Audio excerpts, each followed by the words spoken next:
Ready? 1, 2, 3.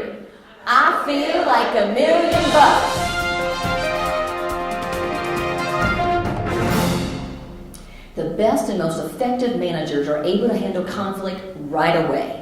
They don't wait till later. They don't let it snowball. They don't let it get in the way. So if you want to be good at what you do, I see they say, you got to handle it right there and now. Let me give you just a quick little scenario. This is something actually we did on a personal level, but again, conflict, you got to handle it personal and business to be effective.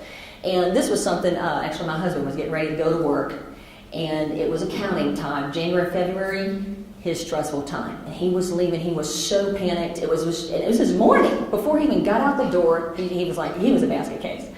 And I said, I have to do something to encourage him. So I'm trying to think, what could I do? If I call as myself, I'm looked at as a nag, right? So I said, well, let me make up somebody and make it funny. So what I have learned is you can use humor to handle conflicts and head it off ahead of time. So I created Shirley the Stress Buster, okay? Because I was looking to combat stress, that's how it came up. So let me tell you my little scenario. I called him up, and I'm going to kick in that southern twang. You ready? I called him up and I said, is Tom there? He said, this is Tom. I said, this is Shirley the Stress Buster. I said, your wife called. Boy, she said, you are stressed out today. Let me give you some pointers on what you can do to help you with that. And I gave him some stress management things. I said, just take 3 deep breaths before you do your next project. I said, if things get too hectic, get out of the office and go for a walk.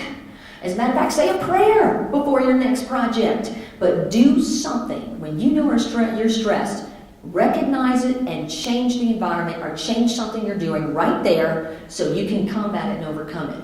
So I said that. He cracked up because I was Shirley and hung up, and that de-stressed him in itself. Okay? Well, 6 months went by, and I used to work for a seminar company, so I was speaking 5 days a week, 6 hours a day, different city every day. Did this about 8.5 years. And what ended up happening is I just called him, I finished, I was on the road, so I said, hey, how you doing?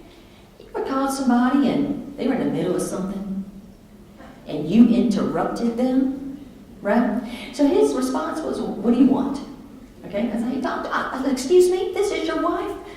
You shouldn't talk to, goodness, big old thing. Well, let me just say, I ended up being all upset about it. What ended up happening is, I said, you know what? I hung up. I was just mad. Fester. Well, then here's what happened. I called him as Shirley the Stress Buster.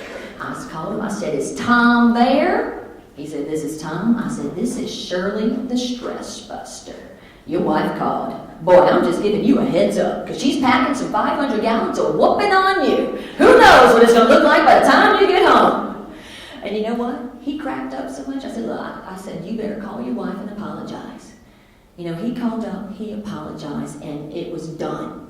We didn't have to argue, didn't have to fight, didn't have anything, and we had finished it right there. So here's the funny thing. A few months after that, I'm home. I had a speech coming up. I had kids. I was just tangled up. All of a sudden, I get a call. I answered the phone. I said, hello? He said, this is Henry. I said, who's Henry? He said, this is Shirley's husband. That ended it right there.